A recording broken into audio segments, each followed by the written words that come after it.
Okay, let's just jump right in. Can you actually eat rice, like every single day, and still lose fat? I mean, it sounds completely backward, doesn't it? In the world of nutrition, this is one of the biggest debates out there. Today, we're gonna cut through all that noise. We're gonna use science to find a real answer. Let's get into it.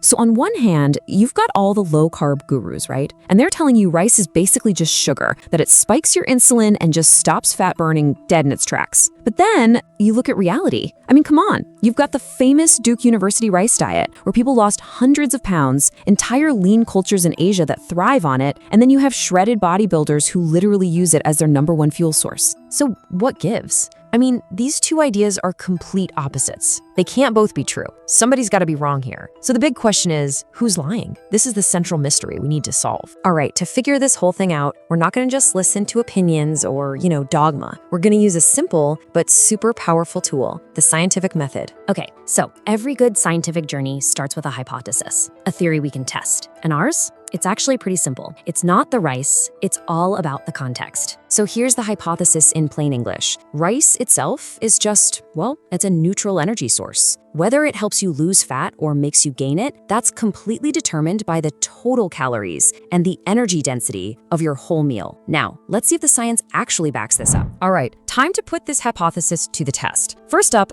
let's look at variable number 1, caloric density. And honestly, this is where a ton of the confusion starts. Now check this out, because this is where things get really interesting. People just love to lump rice and bread together, right? Like they're the same thing. But just look at this chart. For the exact same weight, 100 grams, bread has double the calories of cooked rice. I mean, double. How is that even possible? Well, the secret is surprisingly simple. It's water. See, rice is what you'd call a wet carb. When you cook it, it just soaks up a ton of water, about 3 times its own weight. This massively blows up its volume without adding many calories. And that volume, that's the key. And here's why that volume is such a game changer. The actual physical space food takes up in your stomach, that's one of the main signals to your brain that says, hey, we're full. Stop eating. So rice, with all that water, literally fills you up for way fewer calories. And that, my friends, is a super powerful tool for keeping hunger in check. Okay, so we've established rice is pretty awesome for feeling full. But what about the big one? The biggest criticism you always hear. Let's dive right in and tackle that infamous insulin spike. The critics, they love to point to the high glycemic index of white rice. But here's what they usually forget to mention. GI is kind of a flawed measurement. Why? Because it only tests a food all by itself, in a vacuum. A much better, more real-world metric is something called the glycemic load, or GL. That takes into account the effect of the entire meal on your blood sugar. And this right here, this is the experiment that just blows that whole argument out of the water. Sure, if you eat a bowl of plain white rice all by itself, yeah, the glycemic impact is gonna be high. But who does that? Seriously. Now add some chicken for protein, throw in some broccoli for fiber, and boom, the glycemic load of the entire meal just plummets. That protein and fiber, they slow everything way down, giving you a much steadier release of energy. But you know what? Here's the real nail in the coffin for the whole insulin myth. There was a key study in the American Journal of Clinical Nutrition that found something incredible. When total calories were the same, there was absolutely no difference in fat loss between people on high GI diets and people on low GI diets. At the end of the day, what really truly matters is your total energy balance over 24 hours, not some temporary spike.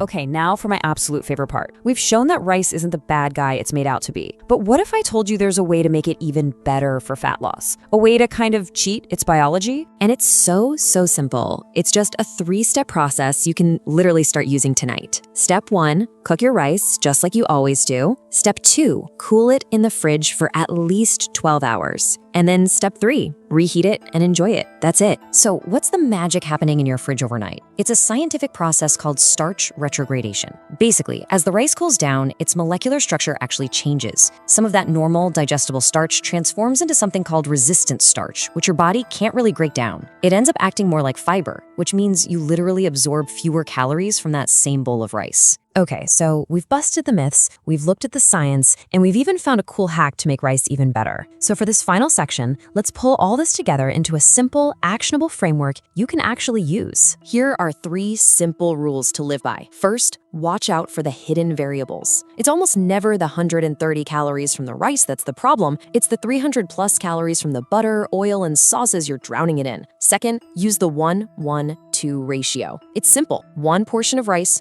1 portion of lean protein, and 2 big portions of veggies. And finally, earn your carbs. Try to time your biggest rice meal right after your workout, when your muscles are just screaming to soak up that energy for recovery. So, when you boil it all down, the final takeaway is this: rice isn't the enemy of your abs. It's not the villain we've been told it is. When you use it correctly, it's actually the fuel for your fat loss engine. And that really leaves us with one last big question. If we've just used science to prove that rice isn't the villain, it kind of makes you wonder, doesn't it? So what is?